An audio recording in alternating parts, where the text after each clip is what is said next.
বিশ্বজুড়ে স্টারলিং নিয়ে বিতর্কের শেষ নেই। তাইওয়ান, ইউক্রেন, ইসরায়েলের মতো অনেক দেশ স্টারলিং ব্যবহার করে কৌশলগতভাবে গুরুত্বপূর্ণ হয়ে উঠেছে।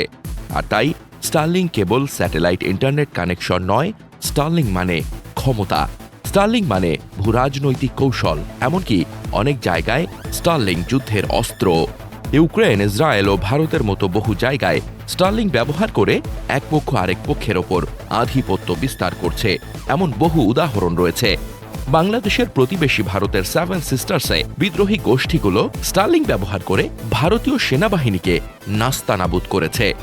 তাই বাংলাদেশ যখন স্টারলিং যুগে প্রবেশ করে আনন্দে ভাসছে, তখন সীমানার ওই পারে ভারতীয় কর্তৃপক্ষ ভয়ে কাঁপছে। মাত্র একদিন পর ৯ এপ্রিল থেকে বাংলাদেশে স্টারলিংকের পরীক্ষামূলক কার্যক্রম চালু হবে, আর বাণিজ্যিকভাবে সবার জন্য উন্মুক্ত হবে আগস্টে।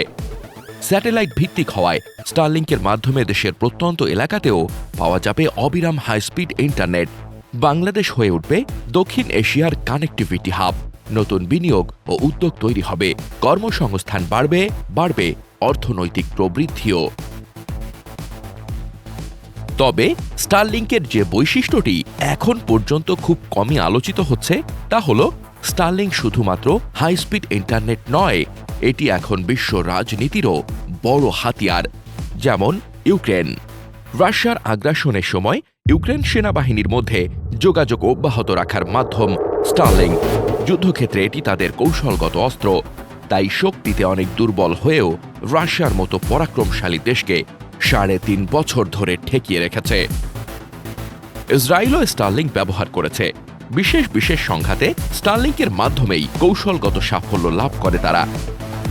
ভারতীয় সেনাবাহিনীর সাথে যুদ্ধে মণিপুর, আসাম সহ সেভেন সিস্টার্সের বিদ্রোহী গোষ্ঠীগুলো স্টারলিং ব্যবহার করেছে। মণিপুরে বিদ্রোহীদের অভিযানের মুখে মুখ্যমন্ত্রী পর্যন্ত বাড়ি ছেড়ে পালাতে বাধ্য হন। শুধু তাই নয়, তাইওয়ান, ফিলিপাইন ও জাপানের মতো দেশ স্টারলিং ব্যবহার করে চীনের আধিপত্য রুখে দিতে পেরেছে।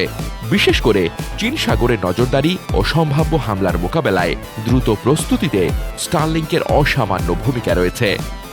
দেখা যাচ্ছে প্রতিবেশী বড় দেশের বিরুদ্ধে ছোট দেশগুলো স্টারলিং ব্যবহার করে নিজেদের শক্তি ও সামর্থ্য অনেক বাড়াতে পেরেছে।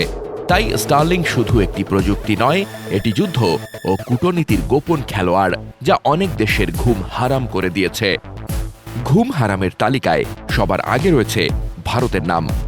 বাংলাদেশ স্টারলিং নেওয়ায় ভারতের কপালে ভাঁজ পড়েছে। ডক্টর ইউনূসের ক্ষমতা গ্রহণের পর থেকেই ভারত সরকার স্টারলিং সম্পর্কে অনেক অভিযোগ করেছে।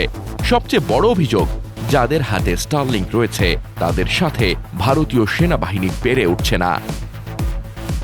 এখানেই শেষ নয়, স্টারলিং বাংলাদেশকে বেশ কিছু কৌশলগত সুবিধা দিতে পারে, যা আসলেই ভারতের জন্য চিন্তার বিষয়। প্রথমত, ডিজিটাল স্বাধীনতা। জুলাই অভ্যুত্থানে গণতন্ত্রের মুক্তি এসেছে, কিন্তু ডিজিটাল বাংলাদেশ এখনও ভারতের ওপর অনেকখানি নির্ভরশীল। ভারতের মধ্য দিয়ে চলা সাবমেরিন কেবল ছাড়াই সরাসরি গ্লোবাল নেটওয়ার্কে সংযোগের মাধ্যম স্টারলিংক। এর ফলে ডিজিটালি ভারতের কাছ থেকে মুক্তি পাবে বাংলাদেশ। দ্বিতীয়ত, বাংলাদেশ সেনাবাহিনী ও পুলিশের যোগাযোগ নেটওয়ার্ক। স্টারলিং এনক্রিপ্টেড যোগাযোগের নিশ্চয়তা দেওয়ায় বাংলাদেশ সেনাবাহিনী ও পুলিশ নির্বিঘ্নে গোপন যোগাযোগ করতে পারবে।